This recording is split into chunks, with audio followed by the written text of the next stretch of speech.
This is the Late Round Podcast with your host, JJ Zacharisa.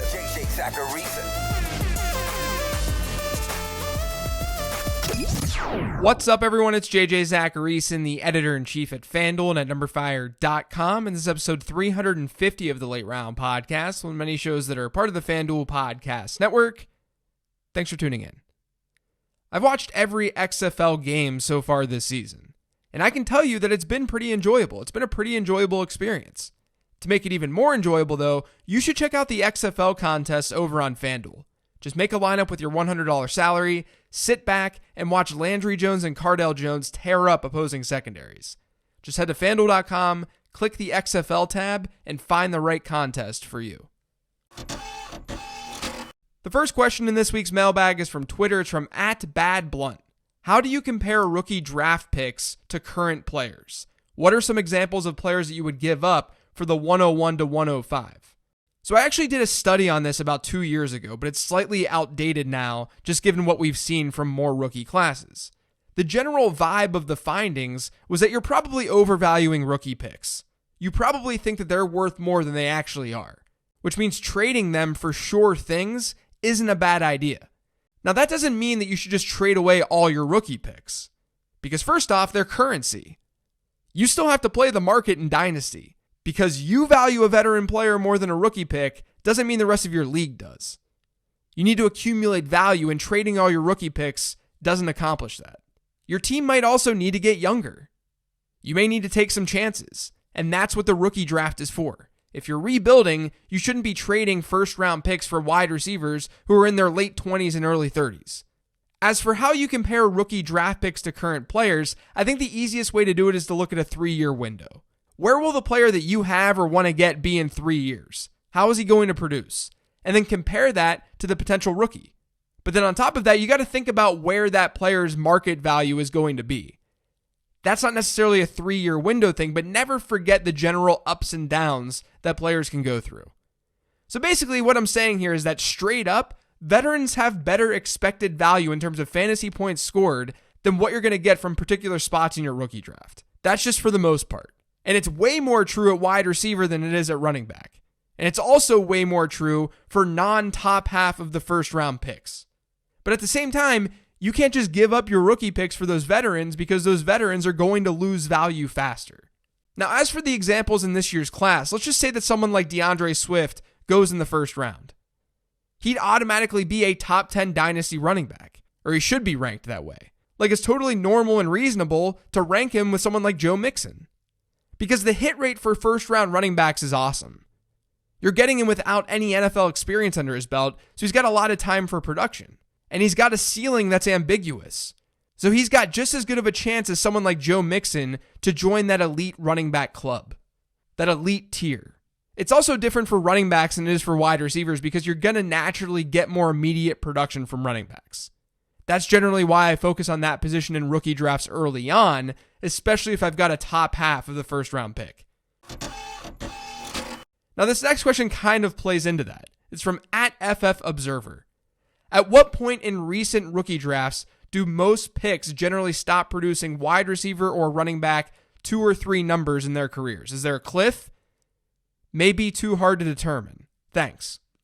So I got some clarification on this question, and what FFObserver is asking is if there's a clear drop-off in NFL production during rookie drafts historically. As in, is there a point in a rookie draft where you can start to see a huge decline in fantasy potential at the NFL level? The only information that I can provide for this question is related to the study that I just referenced in the previous question. In that study, I broke up rookie draft picks by front half and back half of each round. And then I found the points per game averages for players drafted in those particular spots during their first 3 years at running back and wide receiver. So if a player was drafted at pick 5, he counted for top half of the first round. And I'd look at that player's games and points scored during the first 3 seasons of his career. What I found in doing that is top half of the first round running backs, they're super elite. There's a fairly big drop off into the back half of round 1. And I also found that there wasn't a significant difference between front half of round 2 running backs and back half of round 1 running backs. Once you get to the back half of round 2 for the running back position, things start to drop off a good bit. And then the front half of round 3, they dropped off a lot at running back.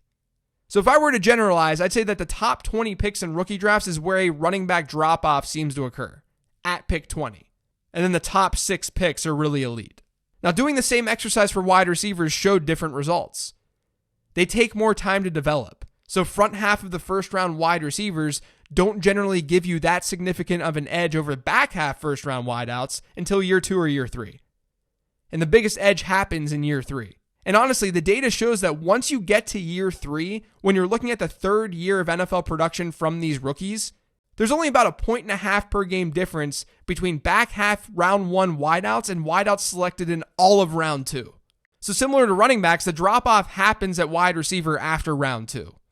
But with running backs, the elite players give you more immediate production. The elite wide receivers, or the wideouts drafted in the top 6, they give you an edge too, but it usually takes a couple of years for that to happen. This next question is from @NFL Warehouse. How do you value dominator rating, breakout age, combine performance, and any other advanced statistics that you use compared to the actual film in your evaluations for draft prospects? So this answer might be controversial, and I'm sure that it might turn some people off. But when it comes to prospect evaluation and how things translate to the NFL, the majority of what I value is through data. By the time the draft rolls around, I've seen the relevant players play, but it's rarely going to drastically change the way that I view a player. For 2 main reasons. The first is that I know what I'm better at. Me sitting and breaking down film won't provide nearly as good of results as me sitting down and looking at data of all these prospects. That's just factual. But the second reason is something a little bit more abstract. I watch every NFL game every single week. I watch the NFL and how players play. I don't think I'd be able to talk about the game effectively without doing that. But watching college football is different given the result. And what I mean by that is there's a lot of variance with college prospecting. When you're watching players in the NFL, you're literally watching them at their final professional level. So you can easily say, oh, this guy did this wrong because he's playing in the NFL. We know how he's going to react to this great competition. With college, there's an additional layer of environment that we know very little about. And I'm not saying all of this to bash people who watch college football film. There are people who are better at prospecting running backs and wide receivers than I am who never look at data at all. But this also goes back to what I discussed on the show earlier this week. My goal isn't to project where these players are going to be drafted. My goal is to win in fantasy football. So if I build a model that tries to predict fantasy performance in the NFL, and if that model includes draft capital, and if that model can also then predict fantasy performance way better than draft capital can, then I'm going to rely on the things that go into that model, the objective things. I'm going to rely on those things more than I'm going to rely on my eyes, because my eyes aren't heavily trained to watch college prospects. Both things can and should matter. But if I let the thing that I'm worse at cloud the results of the thing that I'm better at, that's just bad process. This next question is from @bballclub. Does the strategy change with Dynasty in regards to bench utilization? If you have a deep bench, do you try to load it more with running backs, more wide receivers, or balanced? I'd say the number one priority for your bench is to fill it with value. Not just value for your own team, but value for other teams as well, because you can use those players in trades. But if you ignore that side of things, you should be using your bench to give depth to the positions that you lack in your starting lineup. If you're set at wide receiver and you have studs throughout your starting lineup, then you won't need to just load up your bench with wide receivers. You likely have a gap somewhere else on your team, so use your bench to fill that gap. And always be cognizant of what matters in your league. I guess this sort of goes back to the point about value, but if it's a league that really favors wide receivers, then you still may need to lean wide receiver, even if you have good wide receivers. And then, of course, don't be afraid to use your bench for flyers. You're better off having players who haven't done a thing in the NFL who at least have some upside than you are a veteran wide receiver 6 who's not going to ever become something significant. This last question is an email. It says, JJ, given the information that you discussed about the lack of an advantage the top tier wide receivers gave in 2019 besides Michael Thomas, do you think this was more of a one season thing or the way the league is headed? Maybe giving more targets and touchdowns to 4th and 5th options on the team. And are you adjusting your dynasty strategy based on this? Thanks for the great content. Thanks.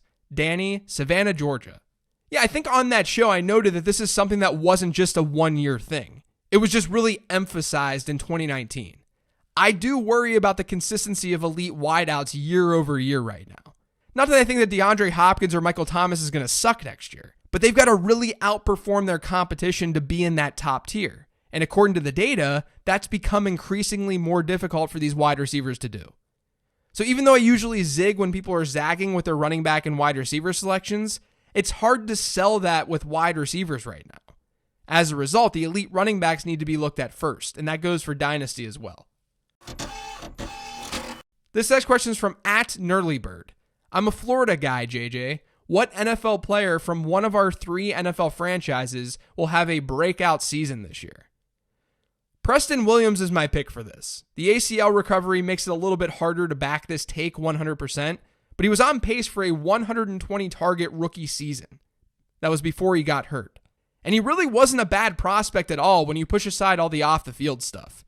He went undrafted, but according to my prospect model, if you were to compare him to players who went undrafted but also went to the combine, which by the way, Williams wasn't at the combine, but if you compare him to those players, he had about an 88th percentile prospect score. And by the way, 2 of the best wide receivers among this group are Nelson Spruce and Cam Phillips. Both of those guys are dominating the XFL right now. I thought that was kind of funny. But Williams should have the opportunity with a DGAF quarterback in Ryan Fitzpatrick to score some fantasy points next year. I think of the 3 teams in Florida, he's my pick. This last question is from @3downbacklen. Should Drake remain with the Cardinals? Is his end of season production sustainable? So during the final 3 weeks of the season, Kenyan Drake scored 39.6, 33.4, and 17.3 PPR points. During that stretch, his running back rush share, or the percent of running back rushes that went to Kenyan Drake, he averaged a running back rush share of about 91%. That's about 10 percentage points higher than his previous 5 games. His target share wasn't all that different, though. The main reason he was able to do what he did was touchdowns. He scored 7 times, including that 4-touchdown game in Week 15. So can he sustain that production? No, he's not going to score over 2 touchdowns per game next year. But I do think that he has an opportunity to hover the 80% running back rush share range while seeing 8 to 10 or 11% of the team's targets. That would make him a very, very viable fantasy running back. And remember, it's an offense that proved in 2019 that they can run the ball really effectively with the dual threat ability of Kyler Murray. So can he sustain that production? No. Does that mean he's not going to be a good fantasy back? Absolutely not. I like Kenyan Drake. That's going to do it for today's show, though. Thanks to all of you for listening. If you've yet to subscribe to the Late Round Podcast, make sure you are by searching for it pretty much anywhere podcasts can be found. And don't forget to follow me on Twitter @LateRoundQB. And if you have more of an in-depth question for this mailbag show for next week, feel free to email that question to jj@numberfire.com. Thanks, everyone. Have a great weekend.